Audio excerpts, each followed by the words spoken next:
podcast, joined as always by Clinton Boring. My name is Ryan Satkoviak. We are continuing our fall preview series, summer preview series, the preview series that is occurring in July here on ITP. We are, I think, officially halfway through these now, and tonight we are pleased once again to be joined by the man, the myth, the legend, Dale Bliss from Autzen Zoo. Dale, I think you are the number one most frequent guest on this podcast, sir. How are you doing this evening? I'm doing great, and I really appreciate that. It's always fun to come out and talk Big Ten football with you guys. Mr. Clinton, how are you tonight?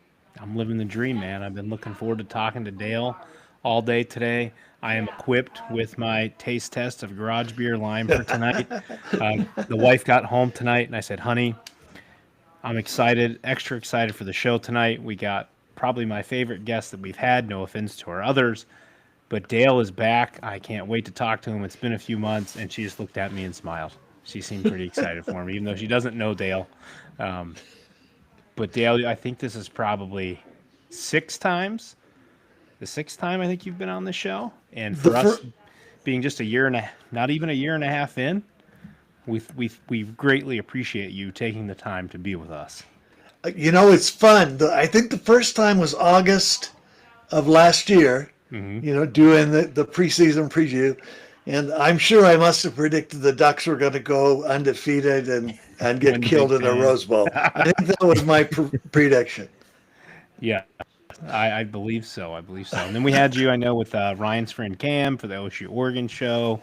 I think we had a playoff episode for the rematch. So, yeah, this is definitely 5 or 6. We appreciate your frequent flyer miles here on Inside the Pylon. Well, I appreciate the opportunity. Thank you very much. You are also the only person who has joined us live from a hotel room. Absolutely. I remember that one. That was right before the ignominious defeat in the Rose Bowl. And my wife and I just flown in, and I literally got to my computer, hooked it up, got on the hotel Wi-Fi just minutes before we went on the air. So that was harrowing. It was truly perfect timing. Absolutely. Well, folks, as Ryan said, we are here. We are not halfway through. Tonight is number 7. Ryan's math is a tidbit off. I just counted and I'm like, well, that's unfortunate. We are live again on YouTube, as we are for all episodes, unless otherwise noted. But if you can never tune in with us and you're listening the next morning, you can find us on YouTube by searching ITP CFB. Make sure you like and hit subscribe there to help grow the show. If you can't catch us live, we are in your preferred podcast feed next morning after the show. Spotify, Apple, Amazon, wherever there's a podcast, you can find us. Just search Inside the Pylon, Midwest College Football Podcast. And, of course, come out, interact with us on the socials, Instagram, Twitter, or X, whatever they're calling it these days. I saw now that Elon Musk has a male and female avatar, and the male avatar is inspired by Edward Cullen. I don't know what we're doing with X anymore. But anyways, come chat with us there, ITPCFB. I'm sure Ryan will become, what's the proper term, reinvigorated to join as the season comes along on Twitter so he can interact with all the wonderful fans. I keep it on my computer. I can't do it on my phone. The notifications throughout the course of the day drive me insane. It just buzzes my watch. I don't like it. Oh, well, see, this is why I don't have a smartwatch. You have a fossil watch like me. Don't do smartwatches, folks. Live in the classic moment. But thank you guys all for joining us wherever you tune in. If you're here with us tonight, it's going to be a great Dale. How else Ryan, am I going to track my macros? To you.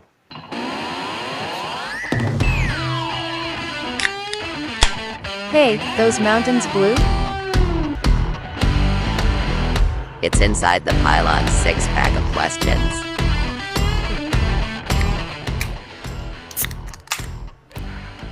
The sound effects were actually real on that one. All right. Before we get this going, Ryan, you told me how good this beer was. Cheers to you, Garage Beer. Cheers to you, Dale and Ryan. I have a lime-flavored drink as well. Mine's just sparkling water. Oh, man. I told you. As my coworker Nick would say, that's diesel. Apparently, the kids these days don't say that's fire. That's gas or that's diesel. Okay. Well, Garage Beer, lime, you've got a diesel beer. I told you it was good, man. Delicious. It's like a Corona with lime. It is fantastic. All right, now we can get rolling. Yeah, let's get rolling before I go on a tangent about children and their sayings these days, because there was some stuff that was said in the clinic today and I did not understand.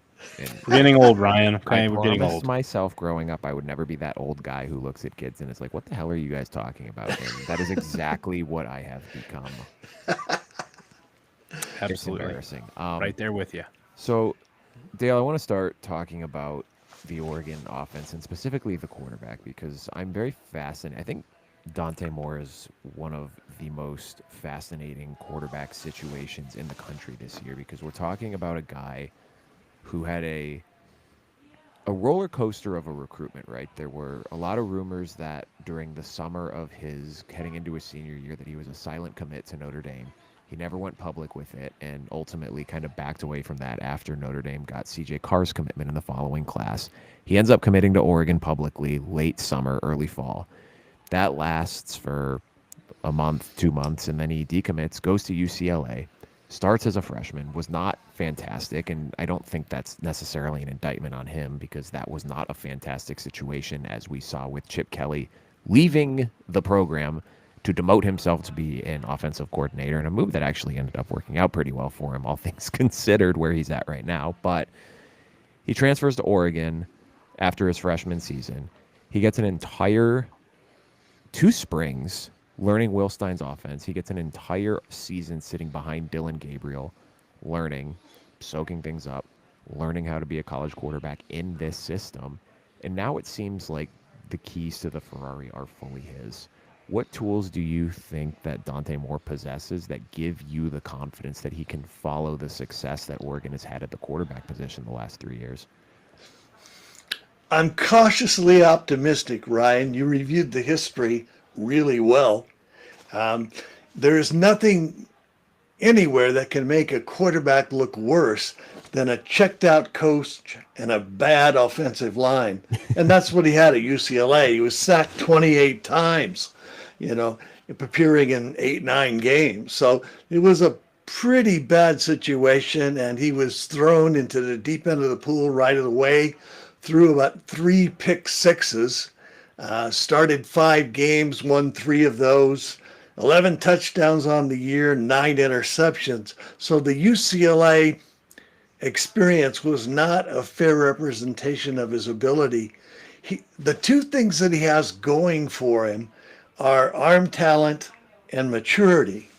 I say maturity because he made a tremendous decision in deciding to sit out a year, reset, get in a good system, learn behind an experienced quarterback,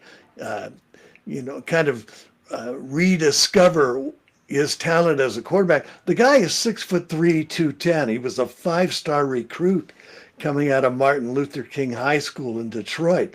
So he's not a slouch.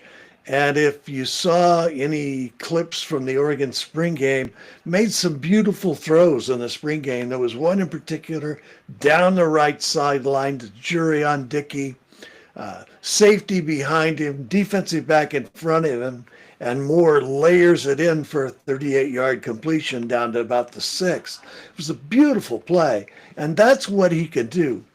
The thing that we don't know until we see him play in the whiteout game in Happy Valley on September 27th is how ahead of the pressure, whether he'll make good decisions in big games and can transition from being a mop-up quarterback who completed 7 of 8 passes last year to be in charge of the whole show. It's a quarterback-friendly offense. He's an intelligent guy, has good work habits, but we'll just see how he does. I'm optimistic, but we don't really know until he proves it. And there's kind of a lot of that across the entire Big Ten this year, right? Like Julian saying, even Jaden Maeva for USC. I apologize, guys, if I have a lisp tonight. I have a massive crater sore on the inside of my mouth, and it rubs my teeth, and my eyes may come out additionally funny tonight, and I am so sorry for that. Clinton, that's called herpes. No, get out of here. You're a doctor, aren't you, Ryan? I think that was a medical opinion, wasn't it? Yeah, something like that. But the kind of across the whole Big Ten, even with a guy like Fernando Mendoza, who was started 2 years at Cal. It's his first year in the Big Ten. There's a whole lot of unknown. Really, I feel like the only knowns you have this year is Aller and Altmaier. Those are the guys who have proven it in the Big Ten. Everybody else is new to the Big or new as a starter. But we've seen it for a couple years with Oregon. We see it every year with Ryan Day and his offense, Lincoln Riley and his offenses. If you've got a QB-friendly system, the guy is set up to succeed. And I personally expect a lot out of Dante Moore in 2025. A QB-friendly system and weapons around him. He's got a 1,400-yard running back. He's got a tight end that runs 22 miles an hour. He's got a veteran offensive line in front of him. So, and Will Stein calls it a very quarterback-friendly offense. He rejuvenated the careers of Bo Nix and Dillon Gabriel, sent both of them to the NFL, sent both of them to New York to the Heisman ceremony. So, Dante Moore is definitely set up to succeed. It's just a question of how he handles pressure in the big games. And you could say the same thing about Bryce Underwood or any of the guys you mentioned. Absolutely. Well, you kind of made a perfect segue into question number 2. And we talked about this last year with you heading into the Ohio State game, the first matchup. Offensive line play last year was a bit shaky at the start of the season for the Ducks. Cost them a little bit against Idaho. Damn near cost them a Boise State game. Again, that was a team who had a ton of sacks last year and got a lot of pressure on the quarterback. But they kind of found their footing as the season went on. Should we expect better play right out of the gate from this offensive line in 2025?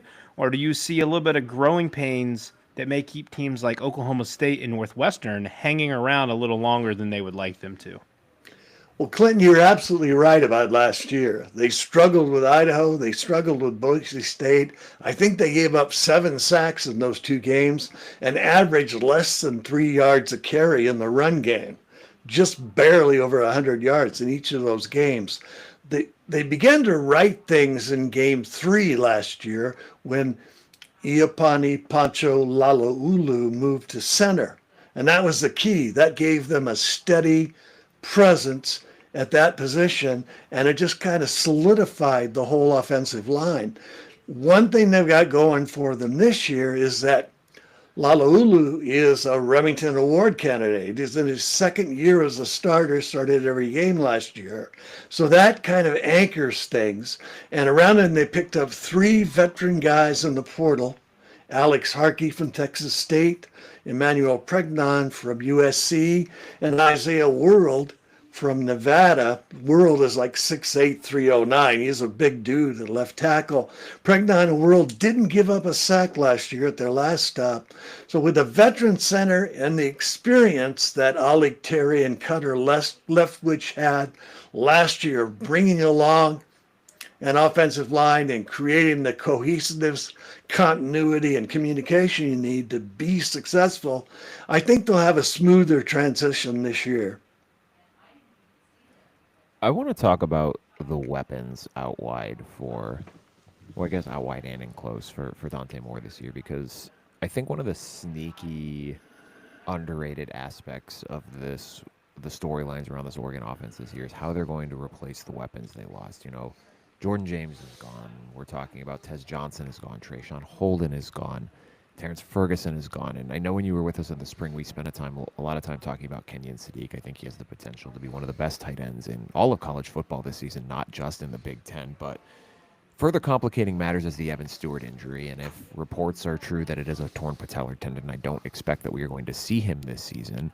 A lot of the hype has been around 5-star freshman Decorian Moore, but there's also a position that the Ducks have recruited exceptionally well the last 3 cycles. I was just trying to count up right here, and I think I got 8 top 200 players at the wide receiver position. Obviously, not all of them are still with the team. At least one of them has transferred out. But what are the early vibes, the early returns on Decorian Moore? Do you expect him to make I don't want to say a Jeremiah Smith impression in year 1 here, but is that something that can be on the table? Is this a guy who can, as the season goes along, become a true number 1 wide receiver for the Ducks this year? Decorian Moore is dynamic. He's got incredible body control. He's fast. very elusive. He can be one of the better players among the freshmen in college football this year. In the EA Sports College Football 26 video game, he's the highest rated freshman.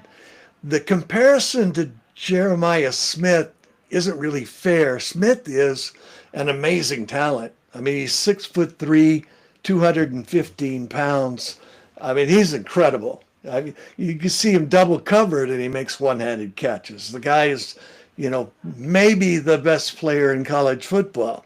I don't think Moore reaches that level, but realistically, I think they can get him the ball and he can be extremely effective in this offense and produce maybe 60 catches, 800 yards. About 3/4 of what they got from Tez Johnson is where I'd place his ceiling.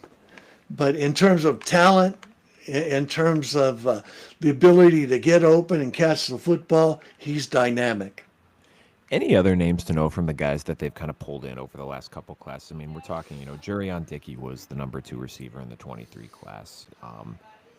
In the 24 class, they pulled 4 top 200 players at the wide receiver position as well. Anyone else that has been standing out through spring practice that we should know? Dillon Gresham had an incredible spring game, had a 50-yard touchdown catch, 3 receptions for about 96 yards. Jeremiah McClellan looked good in the spring game and in spot duty last year. He's a 5-star wide receiver out of St. Louis, Missouri, and now a redshirt freshman. Justice Lowe came in last year when Tez Johnson was injured, caught 21 balls for 203 yards. So he's a good slot receiver type, steady guy who's gets a lot of compliments for his work in practice. He's kind of carved out a place for himself in the rotation. Malik Benson, the transfer from Florida State and Alabama, has 10.4 speed in the 100 meters.